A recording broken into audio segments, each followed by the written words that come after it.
So this is the lesson for 11-4. What you're going to be doing today is looking at factored form. You're going to use your calculator to graph and find the zeros, but you'll also be able to pick out the zeros and decide what direction the parabola opens to just by looking at the factored form of the equation. You're also going to be taking something from standard form and writing the equation in what they call factored form. Eventually on Wednesday, what you're going to be doing is vertex form. So there's 3 different types of forms that you're going to be looking at. We've already been looking at standard form. You had that on your quiz where the x squared goes first and then your x and then your plain number. Today we're looking at something called factored form. So go ahead and graph. Go ahead, take your calculator. Go ahead and graph these 2 equations, please. Go ahead and graph those 2 equations. Type them both in at the same time. One in your y1, one in your y2.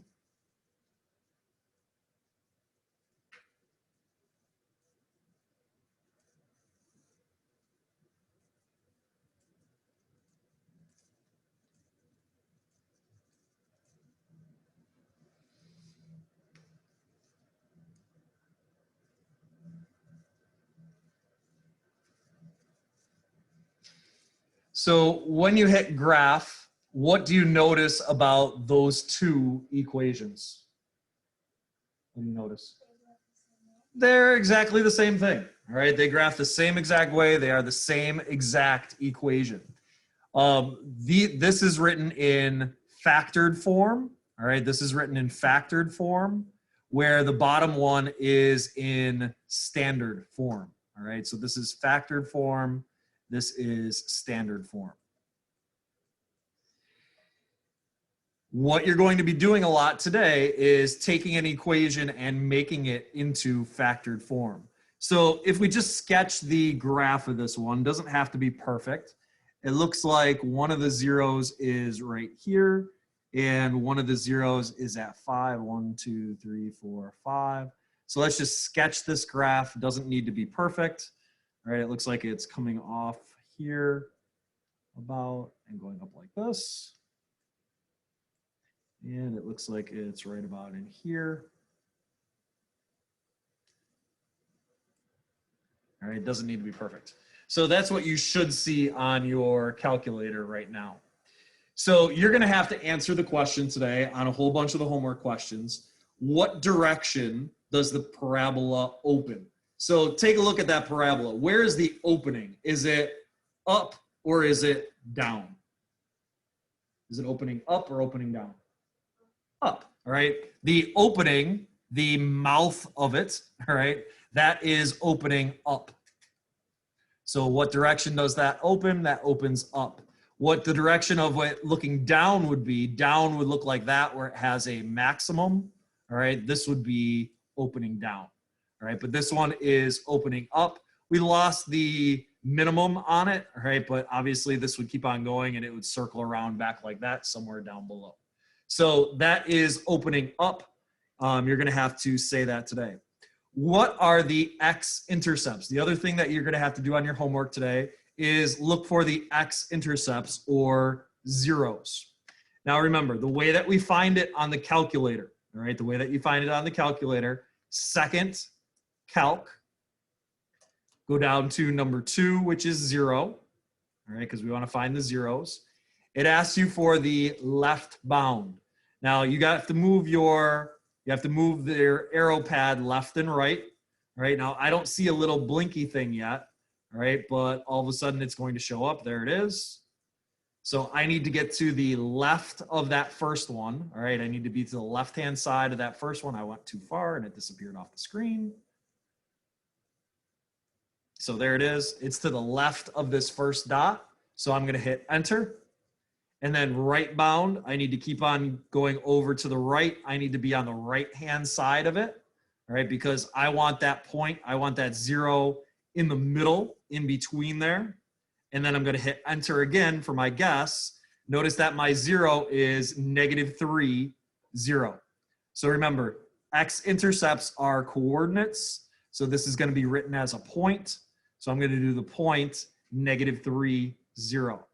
I also need to find the other 0 where it crosses the X-intercept. So now I'm going to do second and calc again. Go down to 0. I need to go to the right, to the right, to the right, to the right.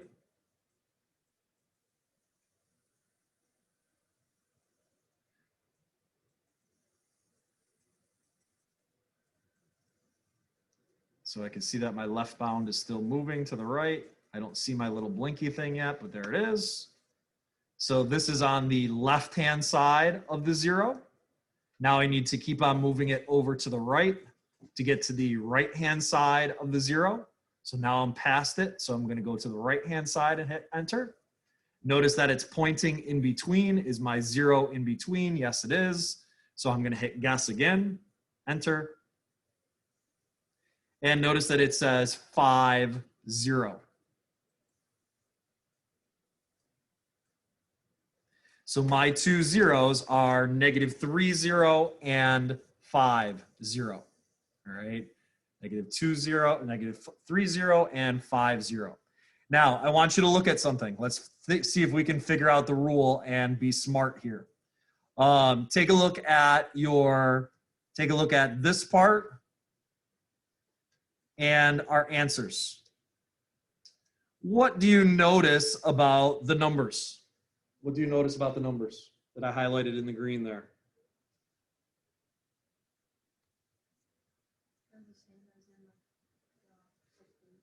They're the same, but are they exactly the same?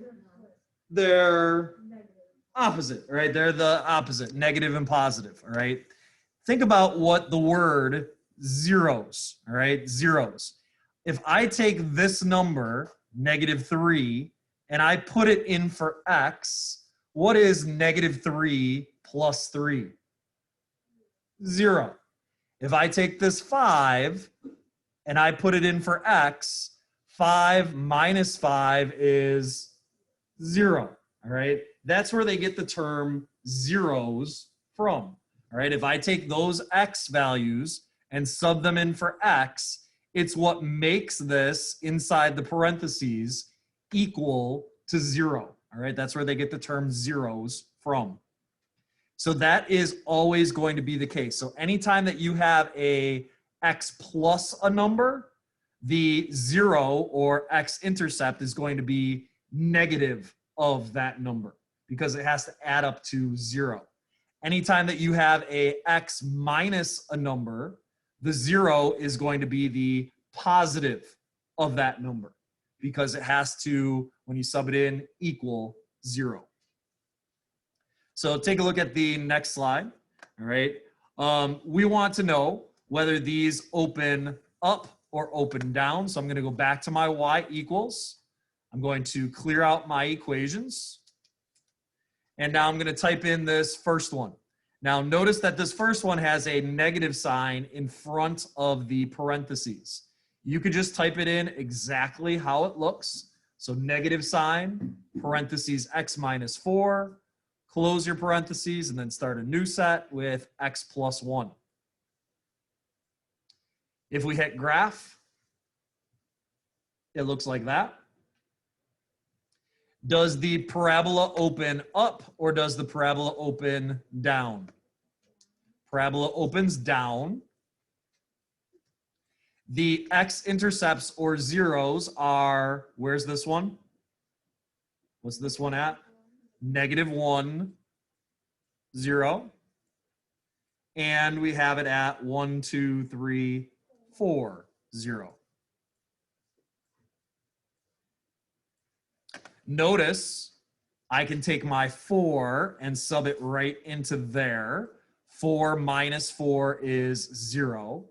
I could take my -1 and put it right into there. -1 plus 1 is 0.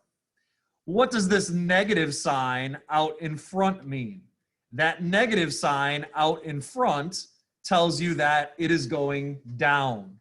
Anytime that you have a negative sign or a negative number, if that was like a -2 or a -3 or a -4, anytime that you have that negative number out in front, that means it's going to be going down. Let's go ahead and type in that next one. So clear out that equation, type in the next one. 2 parentheses x plus 4, and then x minus 1. If we hit graph, this is what it looks like. The parabola opens what direction? Up or down? Up. Now, I could tell that it was up. Let's use some common sense. If a negative number out in front means that it opens down, that means that a positive number out in front means that it opens up. What number is technically there if you don't have any number in front of the parentheses? A 1, right? If there's no number there, if there's just a blank, right, and then you just have parenthesis x plus 4, that means there's really a 1 there, so it would open up as well. Looking at your x-intercepts or zeros, I have over to -4, up to 0. And I have over to 1, up to 0. Notice I can take my -4, -4 plus 4 is 0, and 1 minus 1 is 0. I'm going to tell you one of the biggest mistakes that people make when it comes to the test next week is looking at that x plus 4 and going, oh, it's 4. It's not. Looking at the -1 there and going, oh, my answer is -1. It's the opposite because you need that part to add up to equal 0. So let's, without graphing this next one, let's figure out what we're doing here. -0.5, is that going to open up or open down? Down because it's negative. And our x-intercepts are zeros. What number would have to go in there? 6. So that's going to be 6, 0. And what number is going to go here? 2. So it's going to be 2, 0. So you should be able to tell what direction it opens and what the zeros are just from looking at the equation. Now, you could always go through and graph it if you wanted to. -0.5, x minus 6, x minus 2, and you could check it. All right, notice that it opens down. It's at 6, 0 and 2, 0, which is exactly what we said. So the generic equation for factored form looks like this. All right, the generic form, factored form looks like this. The sign of the variable, the a, all right, that's that number out in front.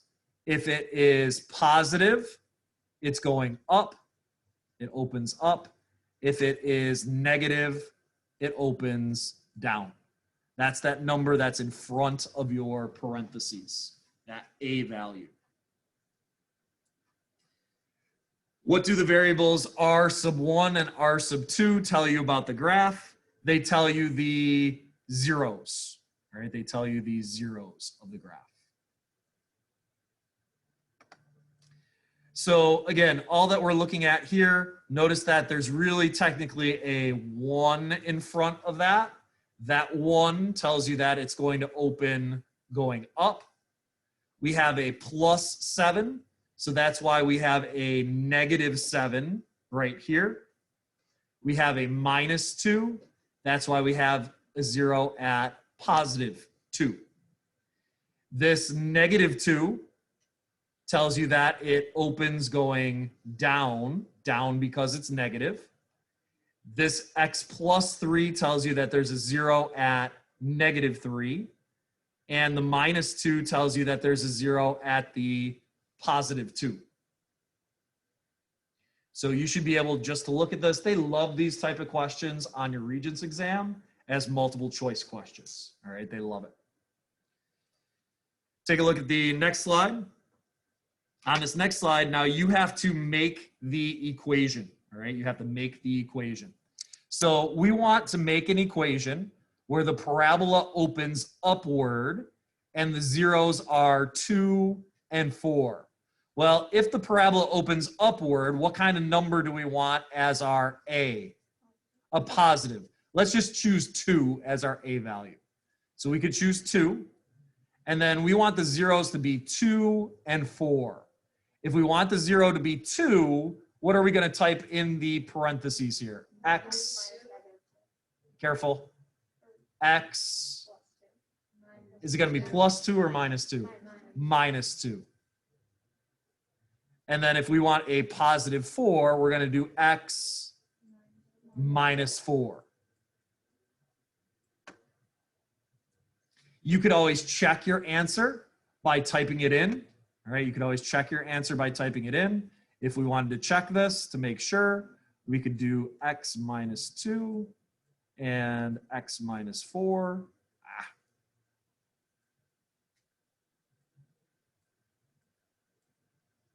And hit graph. Notice that it opens upward. Our zeros are at 2 and 4.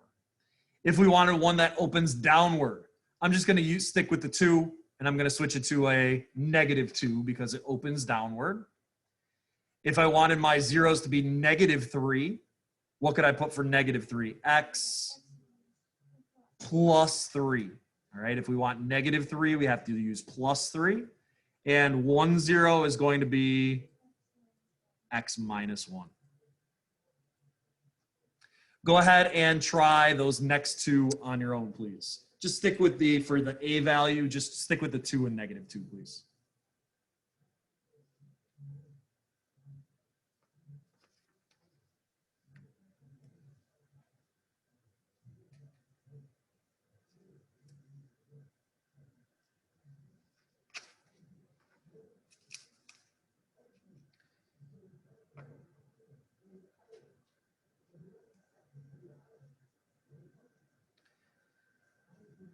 So if we wanted it to open downward, we have to use a negative. So I'm going to use my -2.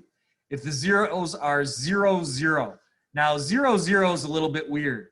You could, there's technically 2 different answers here. You could use X +0, or you could use X -0. 0 is weird because 0 is 0. It's not positive or negative. So either of those would be fine. And then for the 5 0, we would want X -5. For opening upwards, I could just choose a 2. -2.5. Negative, I have to use a plus. So X +2.5. 4.3 would be X -4.3. So you have to use the opposite numbers there. This next part is sort of unrelated to what we're doing, but you're going to need it later on. You have to be able to factor using the reverse distributive property, all right? Taking a number that is in common out of 5 and 30.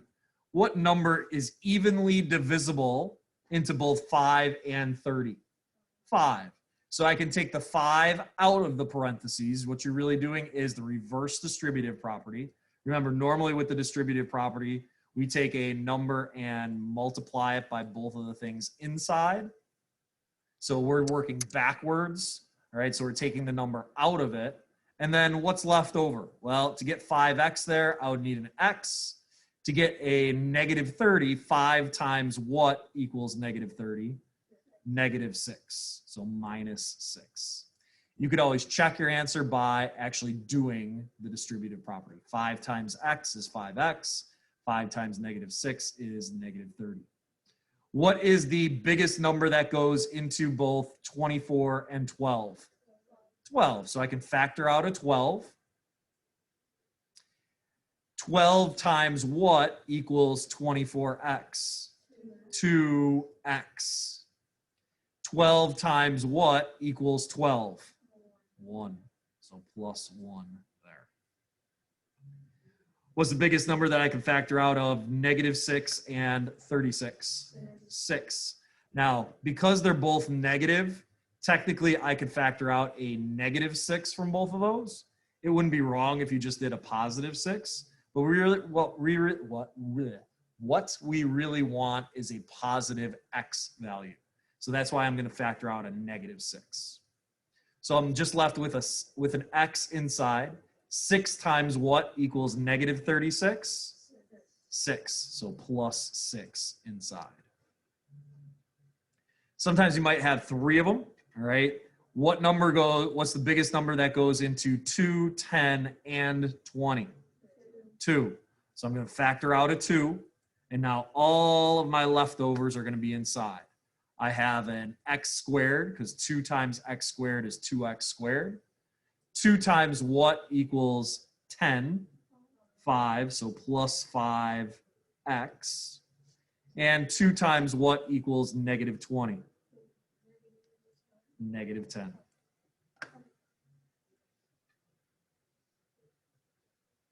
How about 15, 30, and 40? What's the biggest number that goes into those? 5, so I'm going to factor out a 5. And now 5 times 3 is 15. I still have my x squared. 5 times what equals negative 30? Negative 6, so minus 6x. And 5 times what equals 40? 8, so plus 8. We're going to use that later on in the chapter, not so much today, but later on in the chapter, they just introduce it right now. So this is the last part, all right? This is the last part. It says, use a graphing calculator to determine the zeros of each function.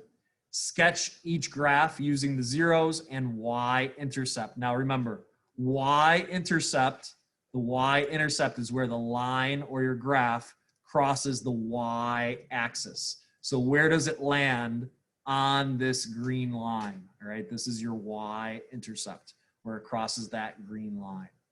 So taking a look at this and then write the equation of the function in factored form. So notice that these equations are written in standard form. We want to write them in factored form. So factored form has the 2 sets of parentheses. So first of all, let's graph that and see where these zeros are. So when we go to graph it, we would have x squared minus 8x plus 12. We go to graph it, and it looks like that. So our zeros, we have 1, 0 at 2, 0. And we have the other 0 at 1, 2, 3, 4, 5, 6, 0.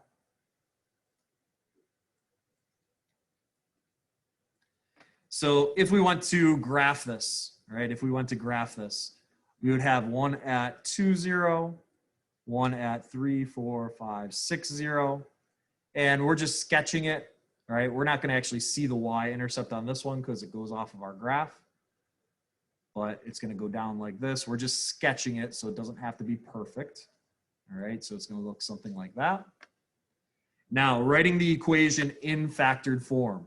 So notice that we have an h of x right here. Therefore, we have h of x equals, you have to make sure always that the letter is the same. Since we have a 2, 0 and a 6, 0, what are we going to put in the first set? X, what, and then 2. Minus 2. And then because we have a positive 6, we're going to put x minus 6. Notice that nothing went in front of the parentheses. Technically, what number is in front of the x squared? A 1. Technically, you could put that 1 there, and it would not make a difference, all right? But traditionally, when it's a 1, we just don't put it at all, all right? We just have parentheses x minus 2, parentheses x minus 6. Now, that's different from this next one. Notice that in this next one, when we go to write the equation, notice that we have a negative 2 in front of that x squared. Since there's a negative 2 in front of the x squared, we need to carry that down and stick that in front of our parentheses. So go ahead and type that into your y equals. So negative 2x squared plus 6x plus 20. We hit graph. We can see our zeros. Our zeros are at negative 2, 0. and at 1, 2, 3, 4, 5, 0. So because we have a -2, what are we going to put in the parentheses? X plus 2. Yep. Remember that it's opposite because we need it to add up to 0. And then because we have a +5, we're going to write X minus 5. When we go to sketch it, we would have a dot there and dot at 5. And we can just go like this.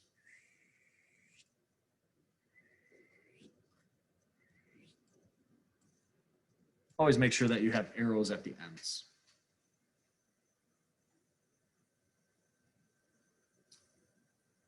And we're going to stop right there.